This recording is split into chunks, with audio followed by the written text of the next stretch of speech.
Moro em São Paulo, no Brasil, uma das maiores cidades do mundo. Antigamente eu era um graduando em Geografia em uma das escolas mais respeitadas do país. Um dia, eu estava indo para uma aula com um casal de amigos, Marcelo e Luísa, quando vimos no quadro de avisos do corredor algo sobre um curso de espeleologia, coisa assim, uma área da geografia que estuda as cavernas. Por sermos especialistas em geografia, não poderíamos perder uma oportunidade dessas. Então fizemos e aprendemos o básico. O tempo foi passando e planejamos uma viagem ao campo para colocar em prática nossos novos conhecimentos. Só no final do semestre é que, depois de dar uma procurada, encontramos uma caverna não muito longe da cidade. Tínhamos tudo planejado. Íamos lá e passaríamos o dia explorando. Entretanto, há uma coisa que não sabíamos sobre a caverna que seria um pequeno problema para nós. Quando chovia e a maré do rio subia, não havia como sair. E foi exatamente isso que aconteceu conosco. Estávamos lá, fazendo o nosso trabalho, quando percebemos que o rio corria rápido e que estava chovendo lá fora.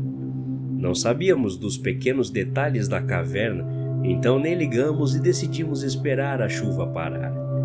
Acabamos ficando lá cerca de 3 dias.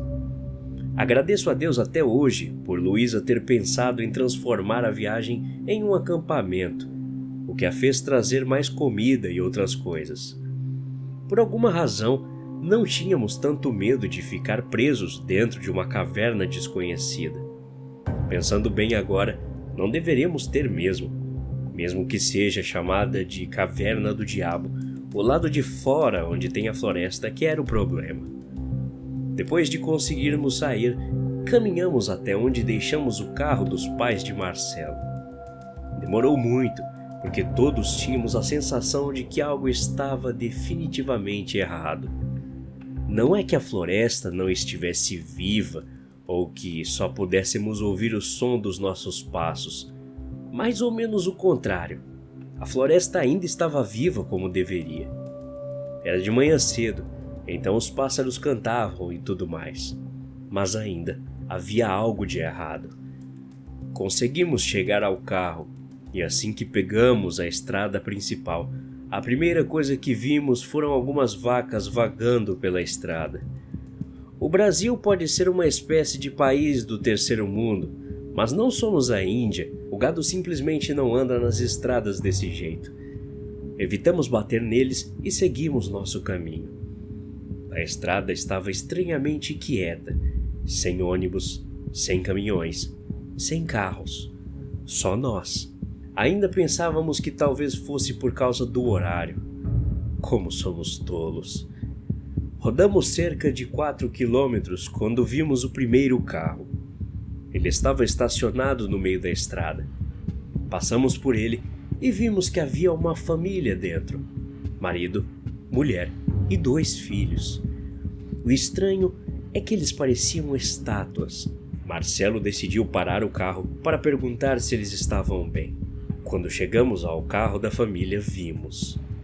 Pareciam esculturas de cera. Todos pareciam calmos, o marido focado na estrada, a esposa vigiando, olhando por de cima do painel e as crianças dormindo profundamente. Todos nós gritamos e fizemos de tudo para fazê-los acordar daquele transe, ou seja lá o que for. Nada funcionou. Até tocamos a buzina do carro da família. Nada. Luísa começou a se assustar. Tentamos confortá-la, mas não tínhamos certeza do que estava acontecendo. À medida que nos afastávamos do lugar onde ficava a caverna e nos aproximamos da cidade, mais e mais carros parecidos com os daquela família apareciam. Tinha gente lá dentro, mas todos pareciam esculturas de cera. Nenhum movimento, nenhuma respiração, nada. Era tudo muito assustador e estranho. Não sabíamos bem o que fazer, mas mesmo assim fomos para a cidade. Fomos ao centro para ver se havia alguém. Nada.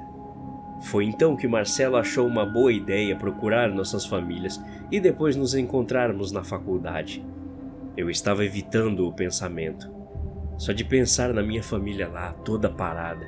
De qualquer forma, peguei uma bicicleta que achei e fui para minha casa. Silêncio. Só eu, Marcelo e Luísa. Status. Não podia ser verdade. Foi como uma piada de mau gosto. Mas estava acontecendo. Eu podia tocá-los. Meus pais estavam dormindo quando tudo aconteceu. Minha irmã também. Estavam lá paralisados.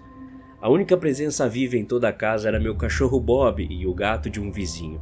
Peguei então o carro do meu pai e voltei para a faculdade.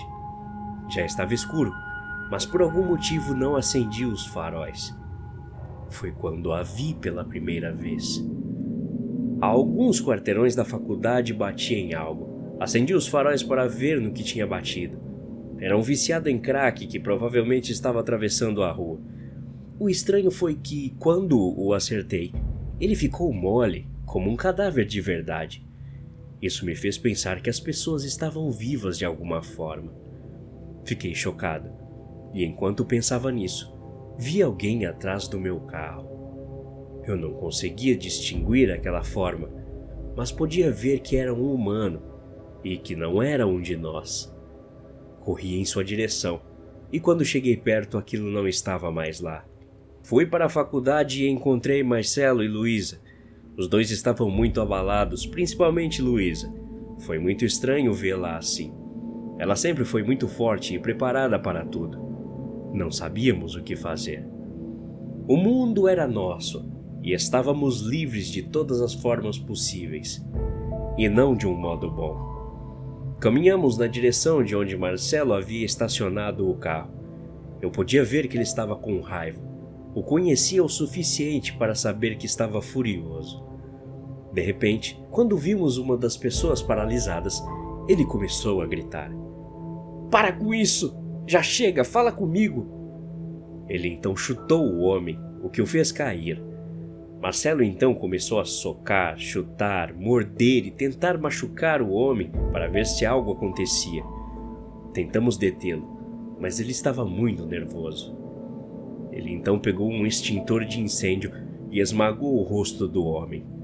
Foi quando ele fez isso que o homem deixou sua pose e ficou mole, como o viciado em crack em que bati no meio da rua.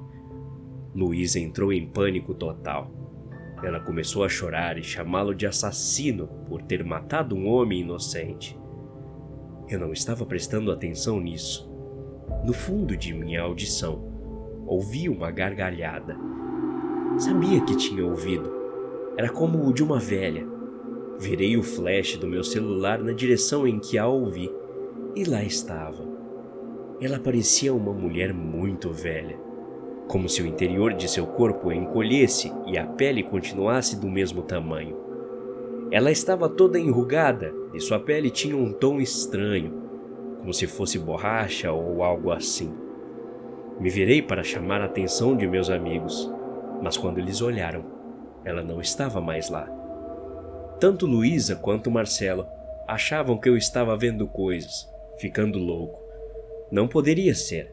Pelo que vimos, nós éramos os únicos seres humanos, entre aspas, vivos.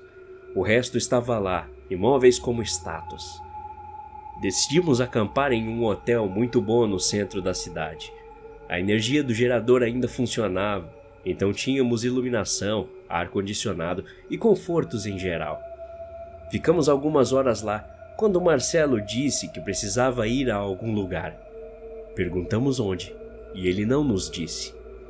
Luísa ficou com muito medo e me pediu para abraçá-la.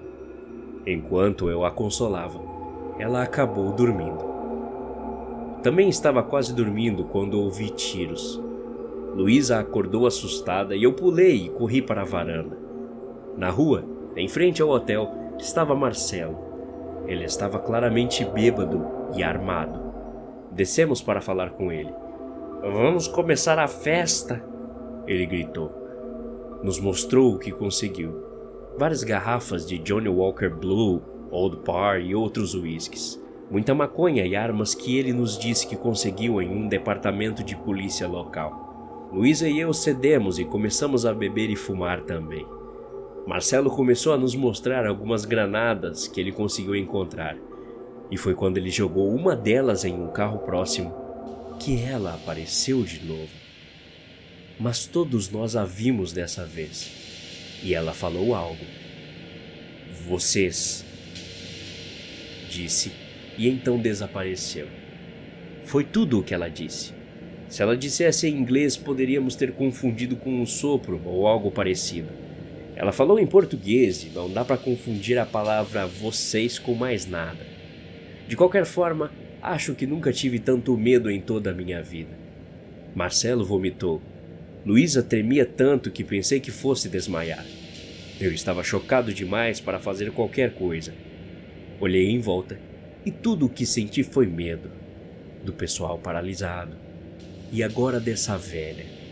Olhei para o carro que explodiu com a granada e vi que havia 2 pessoas dentro dele. Ambas mortas. A metade esquerda do corpo do homem foi desfigurada pela bomba. A parte superior da garota havia explodido, expondo seu cérebro. Sei que isso parece estranho, mas acho que a menina estava fazendo sexo oral no cara quando aconteceu. Eu não aguentava mais. Precisava ficar sozinho. Voltei para o hotel e entrei em um quarto qualquer. Quando eu entrei, vi o que pensei ser um anjo. A garota mais linda que já vi. Cabelo preto e a pele clara. Ela estava lá dormindo. Tive vontade de chorar. Foi como uma paz na minha frente, para contrabalancear toda a turbulência que eu estava sentindo dentro de mim. Eu queria senti-la, tocá-la. Me deitei ao lado dela e a cheirei. Era como se nada no mundo existisse além de mim e ela. Então vi algo que não tinha notado até então. Havia um despertador ao lado de sua cama e mostrou que era 1h11 da manhã. Eu sabia que não era 1h11 porque meu relógio estava funcionando corretamente e mostrava que eram 00:27. Achei que talvez devesse esperar até a próxima 1h11 da manhã. Passei meus braços em volta do meu anjo e esperei até a hora chegar. Por volta da 1h05 da tarde, ouvi gritos, berros e tiros. O elevador estava demorando muito para chegar, então desci as escadas. Ao descer, ouvi a velha gargalhando e senti que ela estava perto de mim. Quando cheguei lá, Marcelo havia enlouquecido. Estava atirando para o nada e gritando palavras aleatórias. Era como se ele estivesse possuído ou algo assim. Luísa estava deitada em posição fetal atrás de um carro, soluçando histericamente. Perguntei a ela o que aconteceu. Ele está ouvindo. Ela está tentando falar com ele. Quem? Perguntei. A morte. Ela respondeu. Então me dei conta. A velha era a morte, e ela só apareceu quando matamos uma das pessoas paralisadas. Marcelo estava tentando matar todas elas para que a morte o levasse também. Ela o levou eventualmente. E agora sou só eu, a Luísa e sua filha. Sim, Luísa só foi conosco para a caverna porque pretendia contar a ele que estava grávida. Agora somos só nós. Temos pequenos vislumbres da morte sempre que não somos cautelosos o suficiente ou quando os edifícios se deterioram até desabar. Quando isso acontece, ela simplesmente está lá, de pé e rindo. Ela olha para nós e sabe.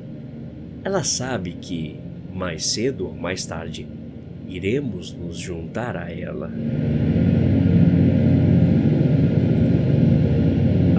Até a próxima. Obrigado.